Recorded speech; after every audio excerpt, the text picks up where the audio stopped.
Okay, well, good evening, ladies and gentlemen, and a very special welcome to Ambassador, Your Excellency Hayashi Hajima from the Japan Embassy and your staff that have accompanied you this evening. And a special welcome online to our friends and colleagues in the Inamori Foundation, Himeda-san, the Secretary General of the Foundation, and Shinobu Inamori Kanazawa, the Chair of the Inamori Foundation, and of course, Dr. Kazuo Inamori, to whom we are all indebted for creating these wonderful awards in 1984 to celebrate achievements in the basic sciences, in advanced technologies, and in philosophy.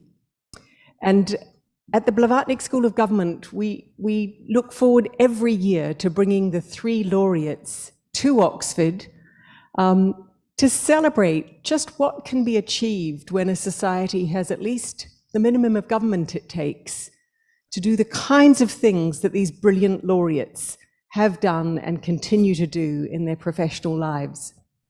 This panel this evening is a chance to hear them reflect outside of their science, outside of the core of their philosophy, on more general issues that their life experience gives them deep views on. And it's for that reason that we like to bring them together on this panel to have this conversation each year as we do the Kyoto Prize at Oxford. So welcome to students of the Blavatnik School of Government who are with us, scholars, professors, and academics from across different departments of the university. Thank you for taking part with us in tonight's event. Our 3 laureates this evening include biologist Bob Roeder, who's here beside me on stage and from whom we heard a wonderful lecture earlier today, computer scientist Andrew Chi-Chih Yao, who's online speaking to us, and who gave a wonderful workshop earlier today, and thank you for that, Andrew. And Professor Bruno Latour, the philosopher, who's online, and we can see you on screen, and thank you so much for joining us. And what I'd like to jump into straight away, we're all living in pretty challenging times at the moment.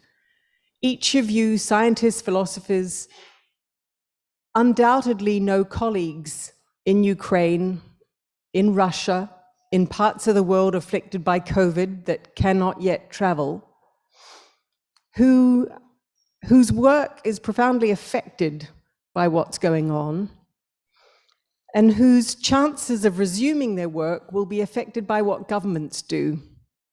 Each of you have worked in countries where government policies themselves towards your research have waxed and waned. So my first question to each of you tonight is, if you had an opportunity to say anything to governments around the world at this juncture, what would that be? And perhaps I can come to you first, Andrew. Yes.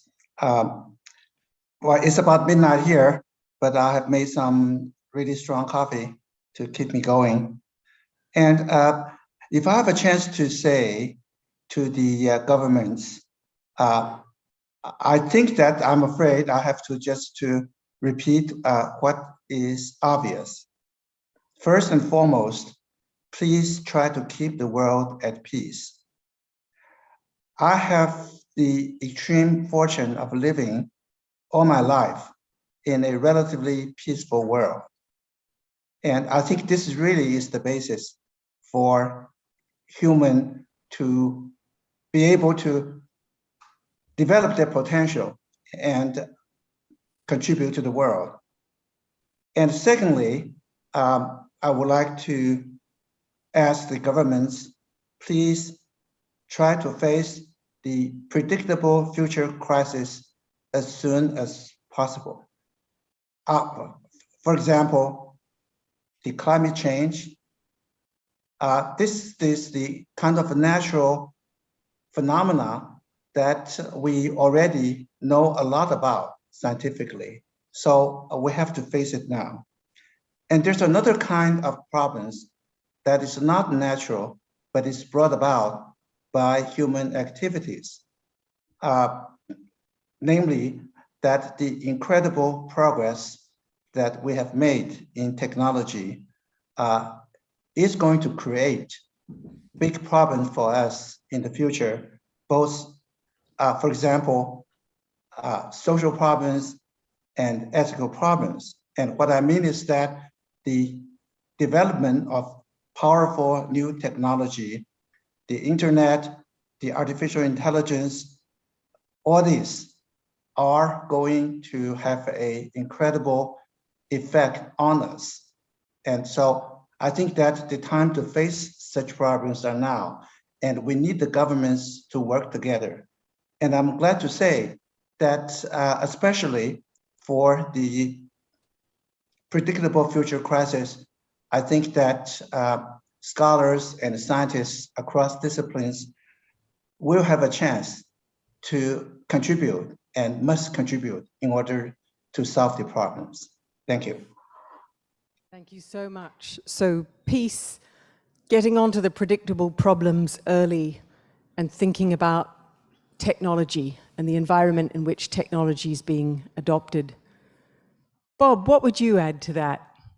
Or maybe you would disagree with some of that. No, I would first of all completely agree with everything that Andrew said. I would certainly like governments to think about ways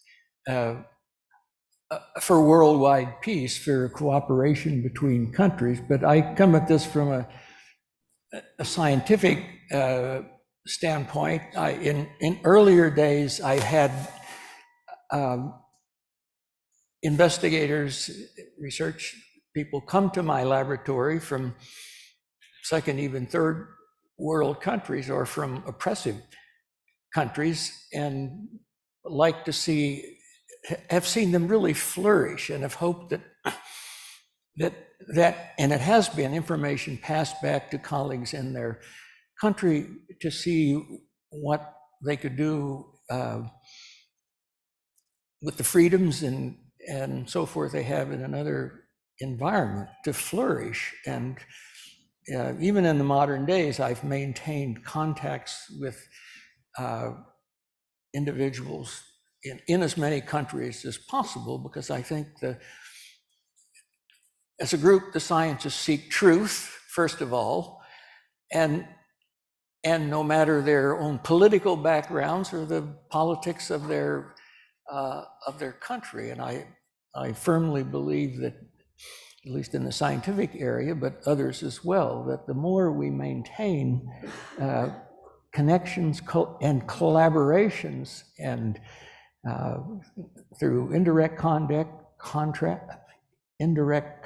or through actual person-to-person meetings, can serve as an example to the governments where all of the scientists come from about what cooperativity and communication can achieve. I agree with Andrew about the problems technology brings, but it's very clear what advantages technology can bring in a time of crisis, as in the current COVID crisis, with technology of rapid productions of vaccines that nobody, I think, predicted. Not my area, but something that can be immediately spread worldwide, I think. So I'm still optimistic that our international relationships, beginning with our own disciplines, can be spread into other disciplines, and feedback to governments that may not see eye to eye between nations. Thank you. And that's something getting harder, isn't it? As borders close, immigration becomes more difficult, even among senior scientists. Bruno Latour, what would you want to say to governments? Well, I'm a great reader of Plato, but I'm slightly diffident of the advices that intellectuals, philosophers, scientists, academics can say to politicians and the government. So I will speak with some tremor, but it's a fiction, of course, that you ask. If I was going to advise my government or other government, I would be probably asking them to rethink what has been organizing the geopolitical order, let's say the United Nations since the war. I mean, the war before, now we are again in a war. That is this idea that development, modernization was an universal goal, and that with some distractions and some opposition, basically everyone agreed that it was the direction to go. The problem, as Andrew and Robert mentioned, is that we are suddenly have to swallow, so to speak, the quick reaction of the Earth system to our own activity. And as far as I can tell, there is a geopolitics of the past, that is the geopolitics that the Russian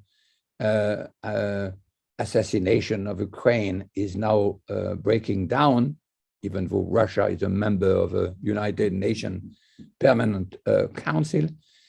But there is no alternative geopolitical goal that is associated with the limitation of the development, progress, etc., in correspondence with what is called by many scientists as the Earth limit, even though the word limit itself is disputable.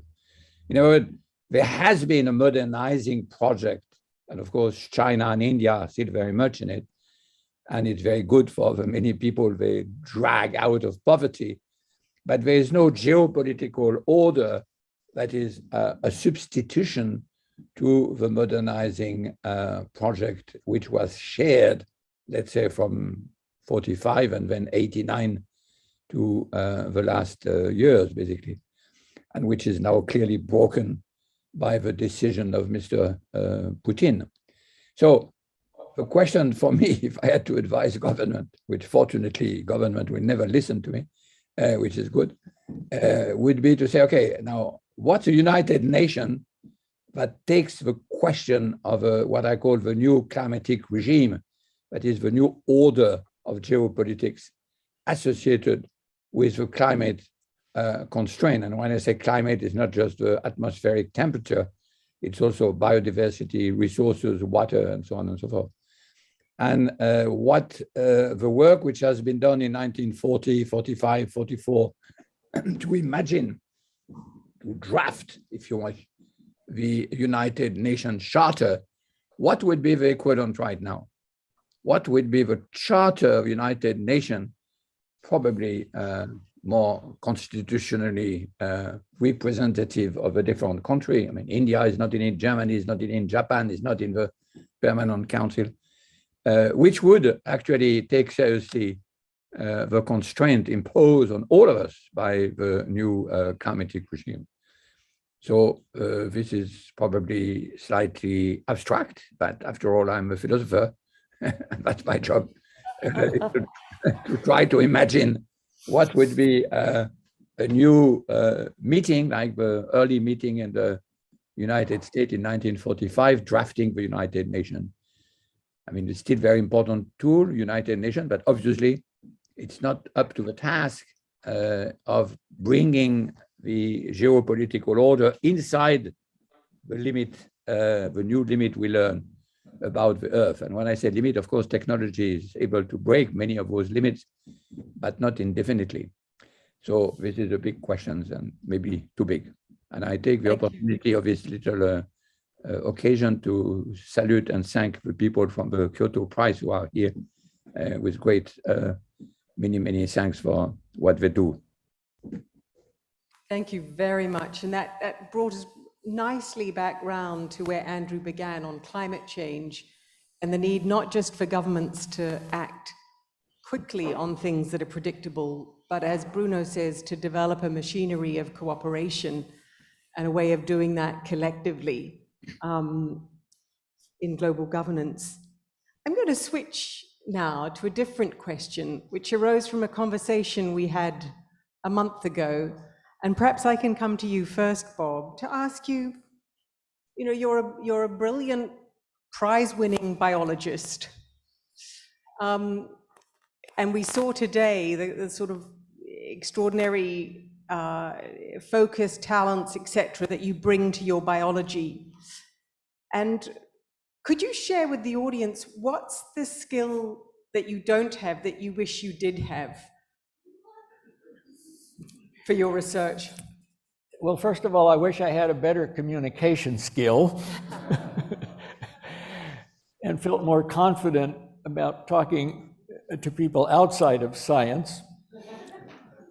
But by way of background, just a touch of background to give you where I came from. I came from an agricultural farming background and managed to escape, as it were, to college, and I had initial interest in chemistry and mathematics. I leaned toward chemistry and eventually biochemistry and molecular biology. But along the way, most of my advice came not from my family, again, who were farmers, but from my personal physician, who emphasized a career in medicine.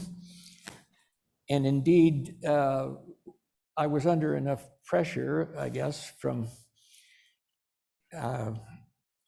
my to-be wife at the time. I thought seriously about medicine. In fact, I applied to MD, PhD programs and were accepted into 3 of the top schools in the country. But in the end, I gave preference to chemistry and biochemistry and pursued that career. But I see now, even as I train in my laboratory MD, PhD students, I really have a deficiency in a medical background, which is particularly important for the practical translational applications of the research that I do. So I sometimes regret not having a stronger background, and sometimes about pursuing that opportunity. But on the other hand, it's not likely that I would have made the fundamental discoveries that I did, whether by accident or otherwise, to reach the pinnacle of this business and receive prizes like the Kyoto Prize. So a medical, more of a medical background would be something I would relish. And over the course of your career, do you think you've become better at talking to doctors who are actually seeing the patients whose maladies you're helping us understand? Or do you think as you've become more specialized and knowledgeable, it's become more difficult to speak to doctors? No, I think it's become easier. I have tried to pay attention to ramifications of the work, particularly mine relevant to genetic engineering, for example, given that our work centers on understanding how genes actually work. But I also find that at an increasing age, I see more physicians myself for various ailments, and they're always very anxious to hear a little bit or to tell me about some of their own interests in some of the things they're thinking about, asking for my opinion. So it's a little rewarding to do that, but is rewarding to do that. Great. So let me come to you, Bruno. That you're a philosopher. Some would describe your work as an anthropology of scientific research. I don't know if you like that description, but is there an ability or a capability outside of your philosophy that you wished you had? The list would be very long, unfortunately, because as a philosopher, anthropologist, or sociologist, I'm ignorant of so many things I'd like to know. But there are 2. One of them is that I have a terrible memory, and I cannot even remember the simplest fable from La Fontaine. my mother, who died at 100, was able to remember every single lesson she had when she was young at school. So this is certainly something which is also depressing my mind, because I know that old people are better if they have a good memory. The other one, which is linked to what the former colleague spoke, is I'm terrible at pipetting. And when I was in the laboratory at Salk, I was so bad at pipetting. You know, I mean, biology is basically pipetting, right? And be good at it is an essential part of being on the lab work. And I was so bad that in my lab moment when I studied for laboratory life, all the people from the Roger Guillemin group came around me to see how bad I was, and they couldn't understand how someone could be so unable to remember, have I pipetted this one or this one? I couldn't remember, and this one and this one. If I had been better at pipetting, I would have been probably moving much deeper into biological practice. But basically, I was so bad that I had no other solution than to study and to do the sociology of science and the anthropology of science from the outside. I was bad at the practice, the cooking, and he's very good at it, and I'm very bad at it. So, well, and there's another list, of course, of all the other things. I'd like to know Greek, I'd like to know German, I mean, infinite. But then I use what the little I had and trying to make sense of it. So maybe we should not be too worried about the thing we don't know how to do and trying to concentrate on the thing we know how to do. But the philosopher is not a man of great ability anyway. He's a man of great, or women of great ignorance. Philosophers in the audience, yeah. Thank you, Bruno. Andrew, so Bruno would like to be able to use a pipette well.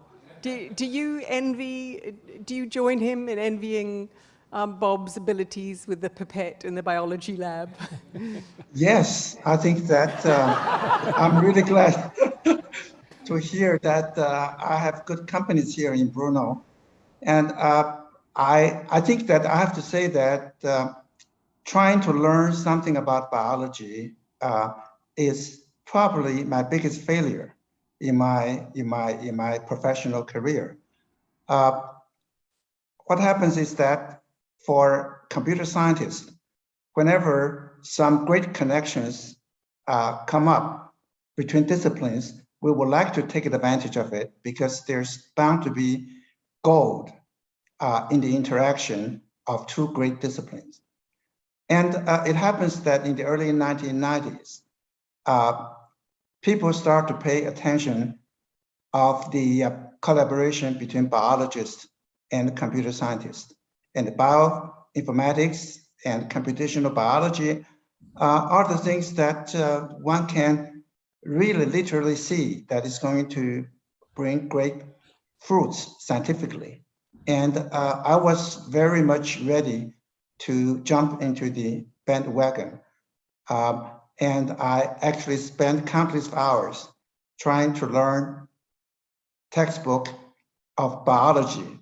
And I think that just like Bruno, I think that somehow trying to remember all those different basic elements in biology seems to be really beyond my grasp.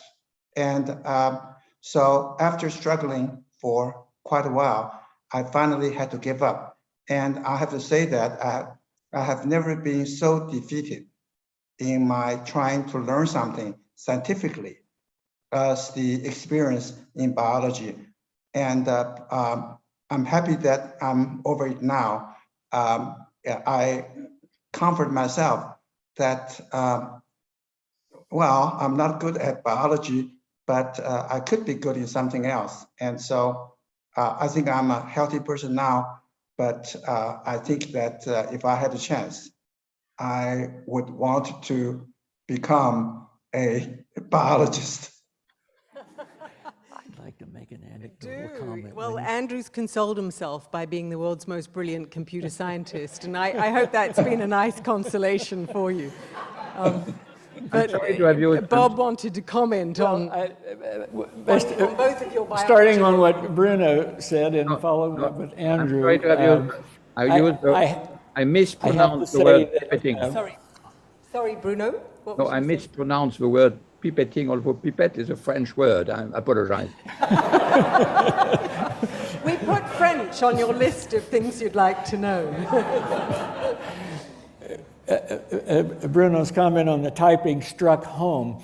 I never learned to type. The first reason was that in my state of Indiana, and I was bound for the farm, I did not take two courses in high school that I needed most. One was typing and one was speech later. And I survived without the typing, but I have to say, thank God for technology, because in the last recent years, these automated typing programs, voice-activated typing, have saved me. So thanks again for the technology. And I did not mention in my comments in relation to Andrew's specialty, I would like to be, which I am not, competent in bioinformatics and the related things, particularly bioinformatics, that are absolutely critical for modern biology. Great. Well, Andrew, I'd like to come back to you now just for a third round of questions, and then I'm going to come to the audience for your questions to our three laureates. But my third question to each of you is about collaboration across borders. You know, we're living in a world where both a sense of national competitiveness is leading to some closure of collaboration across borders, and then, of course, conflict itself. And I wonder if you could share with us an example of where it is that collaboration across borders has actually powered your own work. I think that almost by its very nature, computer science is a discipline that critically needs international collaborations. And because there are brilliant computer scientists all over the world. And I think that if we have an isolated system, I'm sure that the development of the computer science as a discipline, and in fact, probably as an industry, would be entirely different, far behind from what it is now today. And as a scientist, I have quite a lot of collaborations with people from many different cultures. A particular two, I just give two examples. One is that in the 1980s, there is a Israeli scientist whose name is Danny Dolev, who visited Stanford. And at that time, and we had a chance to meet at a tea party, and we struck a conversation. And he brought with him some very interesting initial work in his native institute in Israel. And I found it extremely interesting. And so we started a collaboration and ended in a very original paper about cryptography. It's something that is really anticipating a lot of the development in the internet communication protocols later on. And so actually we published a paper, and that actually is the most cited paper among my publication list. And another example is that I work in at least part of my work is in a fairly exotic subject, and namely to try to prove that something cannot be done. And I won't bother to explain why that it's actually a very interesting scientific subject. But the point is that there are only really a few experts in this subject, at least at that time in the early 1990s. And one of the, I had a great admiration for two really great computer scientists who work in that area. And one of them is Swedish, and another one is Russian. And the Swedish scientist, Johan Halstead, found a chance to invite me and Sasha Rasparov, who is a great Russian scientist, and to Sweden to spend a month there, so that the three of us can really have an intimate working environment. And so we did, and that turns out to be one of the most exciting experience that I have in research, because these are two smartest people in that area. And so we struck a really great friendship that lasted for many years to come, and we still have communications off and on. And so I think that it's really that I think probably it's the same thing with Bob and Bruno, that I really have had a really good working relationship with almost I think that all over the world. And for those of us who are not computer scientists, but who read quite a lot about a world that's decoupling, about the splinter net, and the possibility of a world very divided in its computing capacity and in the very root of the internet. What's the consequence for the rest of us of that? You are referring to the possibility that there could be a division of the internet configurations in the world into different camps. I think that would be I think it's almost too horrible to contemplate, both in terms of the scientific consequences and also psychologically. I think that we took for granted for the last many years that the world is very safe, and so we can just let our minds just roam free. I think that actually is very important for creative thoughts, at least for myself, that I can only really work well when I am totally free in terms of my intellectual, so without worrying other things, and let my mind just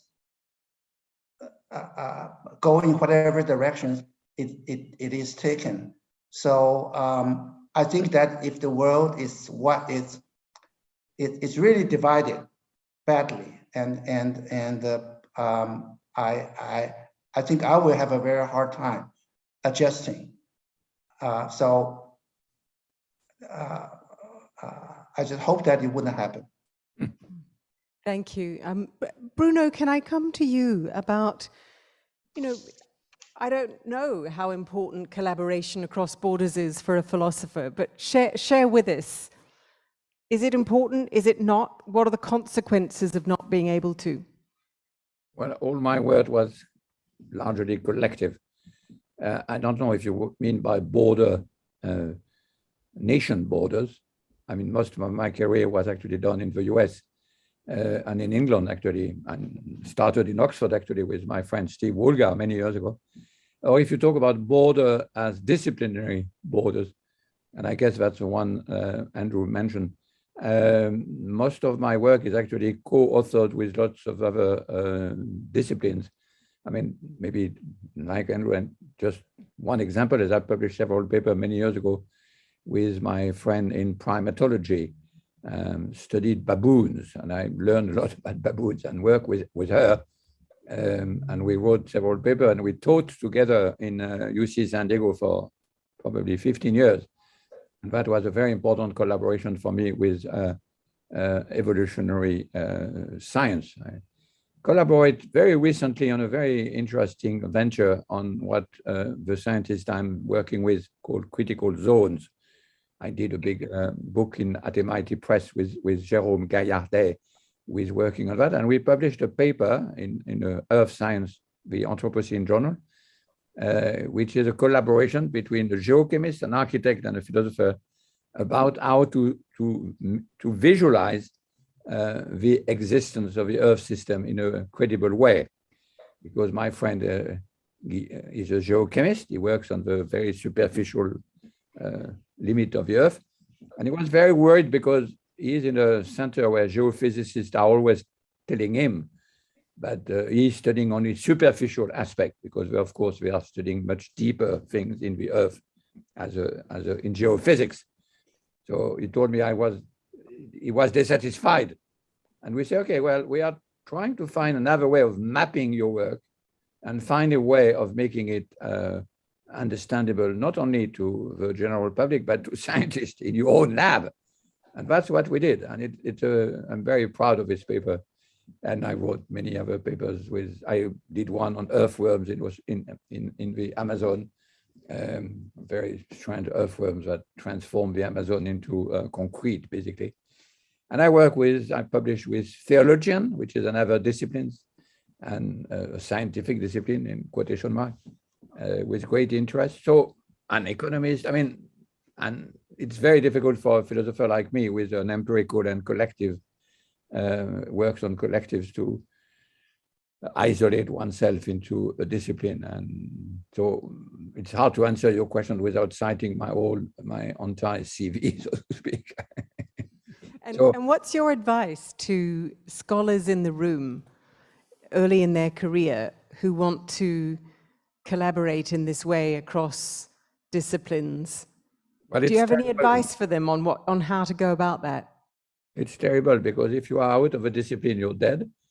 And if you are inside the discipline, you are stifled. So it's always by luck that you can escape this quandary, because the discipline is still the organizing principle for markets, for job markets, and it's very difficult to escape the sort of grasp of the evaluation. Maybe in England you are slightly freer, but in France we have learned, wrongly actually, that to all the skills of evaluation, which are completely stifling the research. And yet you need the discipline, because you need the training, and you need the paradigms, and you need the job market, and so on and so forth. So I think one way would be to move the university system out of its German Humboldtian model from the 19th century into something very different, where the object would be the center and not the discipline. And then discipline would attack the object by the many different sides. But this is very difficult to instantiate, especially in France. I'm actually right now trying to raise funds for my own schools to try to make that happen, but I see how difficult it is. So I have no advice except you need the discipline and get away from it. I'm sorry for that. Sorry for not being more helpful. I've succeeded in being philosophers, although no philosopher take me seriously, a sociologist, even though no sociologists take me seriously, and an anthropologist where some anthropologists take me seriously. So it's a balance of discipline you have to work with. But working with primatologists, with geophysicists, geochemists, earth scientists has been an amazing, useful experience. And I brought some skill to them as well. So this is why I wrote a co-authored paper. I was not just watching them, I was working with them. And I'm working a lot now with a critical zone scientist. So brilliant, thank you. Thank you, Bob. What about you? Collaboration across borders? Yes, it's been critical and interesting, and I had the good fortune to have made some discoveries, even my major discovery as a graduate student, but discoveries in the early years of my independent career, and to be invited as a consequence to many international meetings, literally early on, Japan and China, some of the European countries, Eastern European countries. I relished going to the international meetings and made a lot of contacts. And the great outcome from that in those early days was some of the individuals in various places did not have the resources. They had the ideas, they had the curiosity and interest, but they didn't have the resources. And fortunately, I had resources to have a lot of international colleagues come mostly as postdoctoral fellows to flourish in my laboratory, where resources basically weren't limiting, reagents, and they had their own good ideas. And I've maintained my international travels for over a period of 50 years, and I've certainly benefited from the collaborations. And we've also seen that over the last decades that the influx to the US, at least in places like my laboratory, of foreigners from some places has diminished, because in those countries, the science is really growing up. China, of course, is a perfect example of spectacular modern day science that wasn't there when I first visited in 1989 or so. So the international collaborations are just an integral part of any of the research I do, and most of my colleagues that I know in biology, and I continue to solicit investigators either to come in my lab on sabbaticals or just for doing their own research. And I still relish international travel to learn not only science, but culture from different cultures from different countries. But scientists do get caught up in the competitiveness among nations. And if I think about the biologists in Russia, in China, in the United States, how does that feel within the discipline? We can see the politics of conflict and competition, but how does that feel when you're the scientist? Andrew earlier said it's the pursuit of truth, or you might have said it's the pursuit of truth. But is there that competitiveness? Is there that? I don't personally see any more competitiveness in my area between people in my area in the US or in foreign countries. There's as much competition in the US as between. I think scientists want truth, and they want to see progress as rapidly as possible. And these days, if you look at publications, my first publication was 2 authors, and many of them afterwards were 2 authors. Publications these days are horrendously large in terms of the numbers of authors and the numbers of experimental work that gets published, because we're curious, we want to see progress. So we establish collaborations. I never took the time to learn bioinformatics or computer technology because I had collaborators who could do it. So I don't see a competition internationally between countries in a given area. Frankly, I think there's always competition to solve an important problem first, but I don't know, for me it's more driven by my interest in the problem and not beating one of my friends or friends or competitors. Right.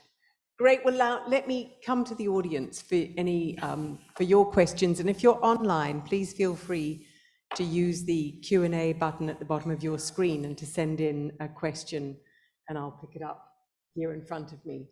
But who would like to put a question to our panelists? If you can bring the microphone to this lady here. Do you want to stand up so that? Yeah.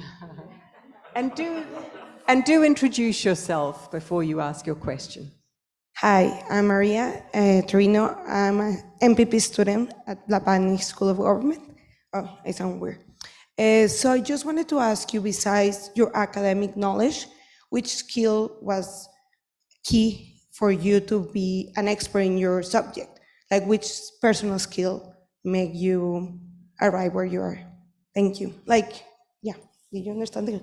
Right. So, other than your scientific or mathematical or philosophical ability, what human skill, what so-called soft skill, helped you lead your discipline? If I understand you, Bruno, you look tortured by that question.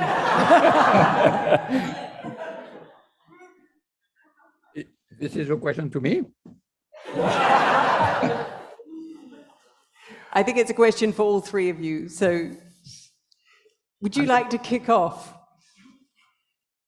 But I'm not sure I understood the question. That's the problem. So I think the question was, other than your philosophical, your academic ability, what personal attribute has helped you be so successful?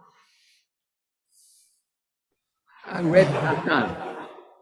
I'm a great reader of Tintin, and Tintin, as you know, is the basis of French culture. And I've been very successful at reading it since the age of 5. And I'm pleased to say that I keep reading these albums to my grandchildren just yesterday or the day before. So I've been fairly successful at that. I'm not sure if this was the question, but it's Brilliant. a skill. The skill of writing and reading stories of Tintin give you exactly the right stamina to work. I mean, so Tintin for me is a great model. It was also a great model of Michel Serres, who was a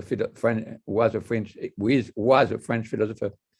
So, but might not be the expected answer. Fantastic. So, and of course, in English, we destroy the name Tintin. We make it Tintin, for those of you who might recognize it by that name. Andrew, what would your answer to Maria be? I think that curiosity, it's something that I think is foremost important to be successful, at least in science. I think that you have to get curious. You have to feel that you have to find out the answer to a puzzle. I think that, at least to me, that's the key for me to solve problems and to get. So I think you have to get the urge. You have to get intensely curious about something so that you can be motivated to do your best. And I think that in the scientific field, that nothing less than the best of you can make you a great success. So I think that well, perhaps this is really not what the Maria's question is about, because this the ability to find and to ask questions is a scientific quality. And but on the other hand, I think that perhaps the scientific quality and the other day-to-day quality, they are not totally different. I think that I have friends, I have family members who are not scientists, but they would like to get to the bottom of things as much as I do for the scientific question. I think some of them are curious about the private life of a movie star. I think that, and they search the web and to find out the answer. I think that, I think in that sense, I think that the possession of a curious mind is not just scientific, but a human quality that I think is absolutely essential for success.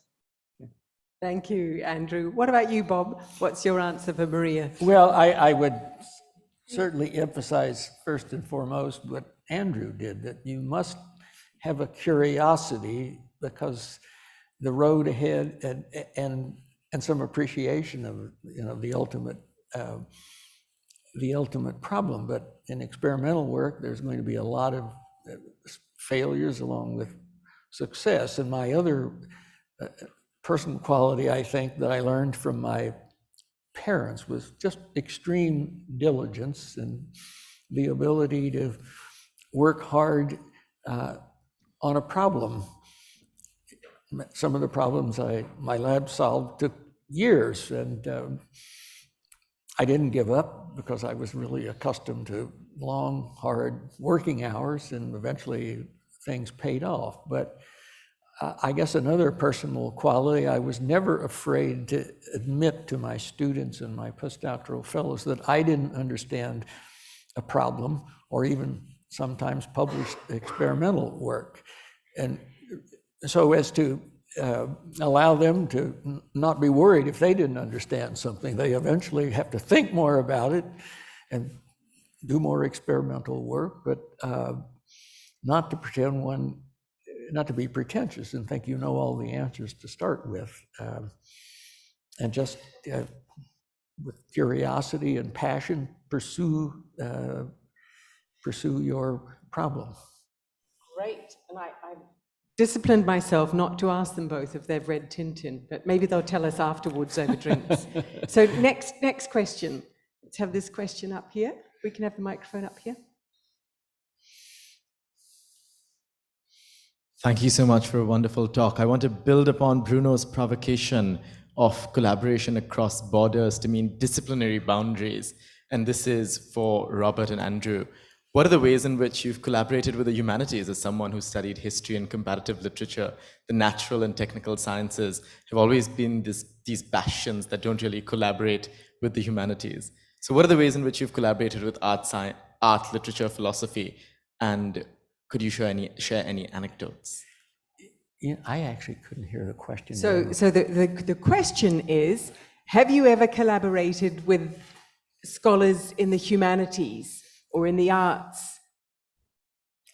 Well, in my case, the answer is that I have not collaborated in a formal sense, but I've certainly encouraged people coming to my laboratory in New York to visit the art museums and musical concerts to try to keep their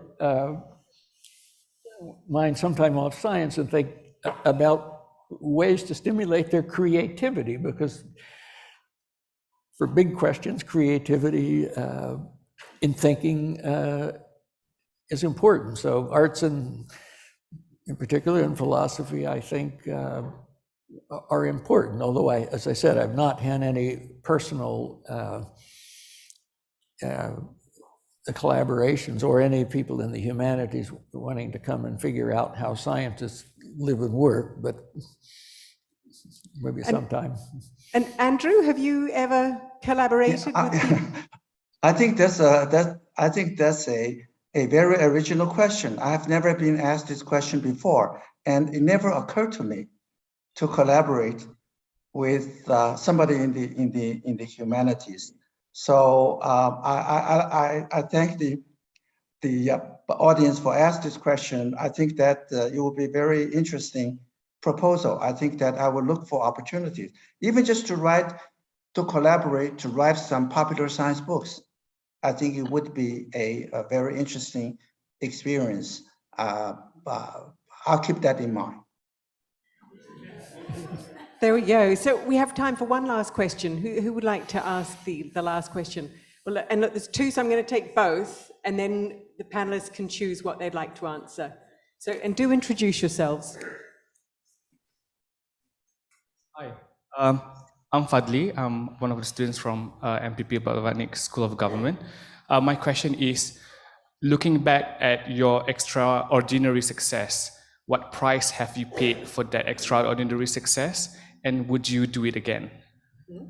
Thank you, Fadli. And then if you can pass the microphone up to Nina, who's got her hand up. Thank you so much for coming tonight. My name is Nina. I'm also a student at the MPP. So all three of you mentioned climate change throughout tonight and these predictable problems. And I think it's a good example of a place where governments have not been good at listening to science.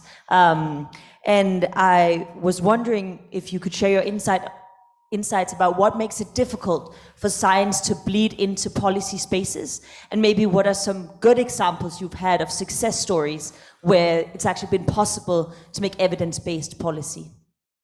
Thank you. Thank you. So I'm going to come to each panelist for a closing remark, bearing in mind that Fadli has asked, what price did you have to pay for your success, and would you pay that price again?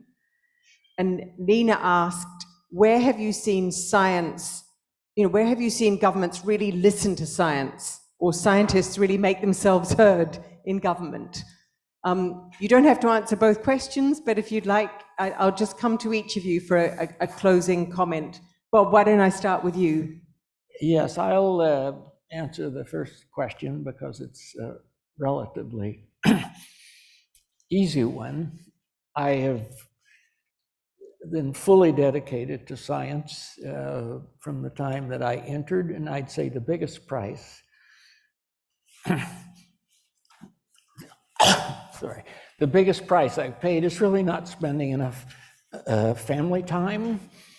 I've had two families, a couple of older children who are 50 and 51, and at my ripe age of 79.9, I have a 20-year-old daughter who's a sophomore in college. The families have been completely understanding of my absolute dedication to science, but there has been a price with not enough family time. Thank you for being open about that. Andrew, what about you? Yeah, I think I'm also going to answer the easy question, namely that what price I have paid for my professional achievements. And the answer is that, fortunately, in my case, I don't think that I have paid a price for it because of the particular situation. Because my wife, it's also a computer scientist, and so we understand each other for the last 5 decades. You know that we met in graduate school. I was a graduate student at Harvard while she was a graduate student at MIT, and so I think that we understood each other perfectly, and so I think it was understood that was going to be our life for the next 50 years. And so it happened exactly like that. And also we don't have any children. So therefore, we really don't have anything to complain about.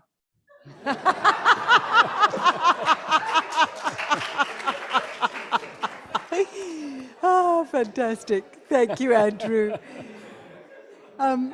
Bruno, let me come to you for a final word. I paid no price at all. I understood the question slightly differently. If a prize is given to me again, I would be very happy to get it twice. Actually, I did get, because I got the Holberg before, so it's a sort of double prize for me. And this one is, of course, for science. I put it in my school. On the second question, which would need a complete panel, because I think it's a wrong rendition of a situation to say the scientists are not heard.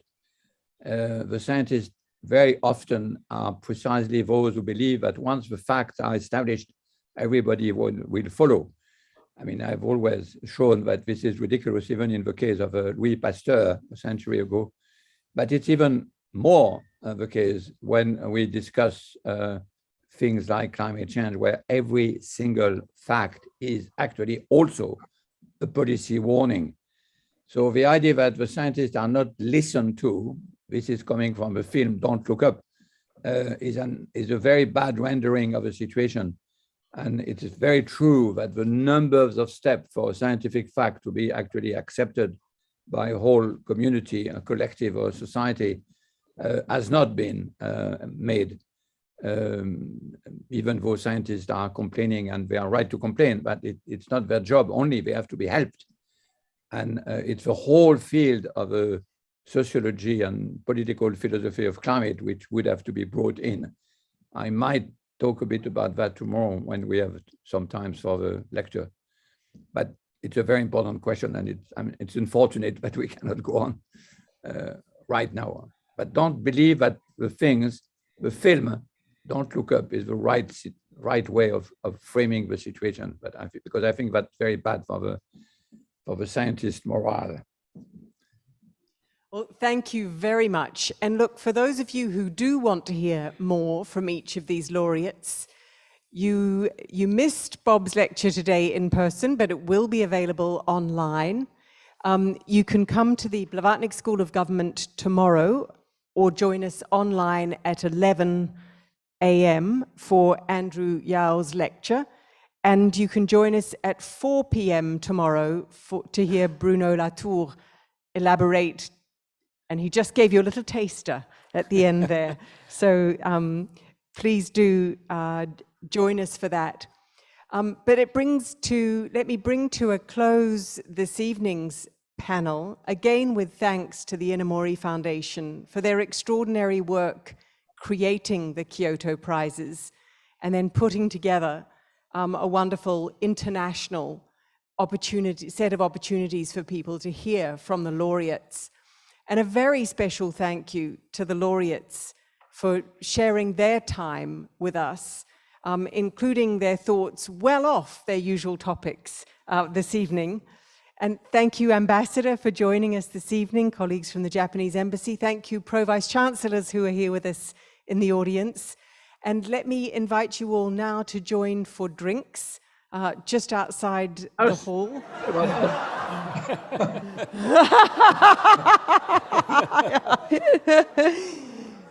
Bruno, we'll arrange a virtual drink for you. And we'll certainly have a drink here for you the next time you visit Oxford University. It's a good reminder that not everybody that was on this panel could join us for drinks, but please do join me in a round of applause for Bruno Latour, for Andrew Yao, and for Bob Roeder.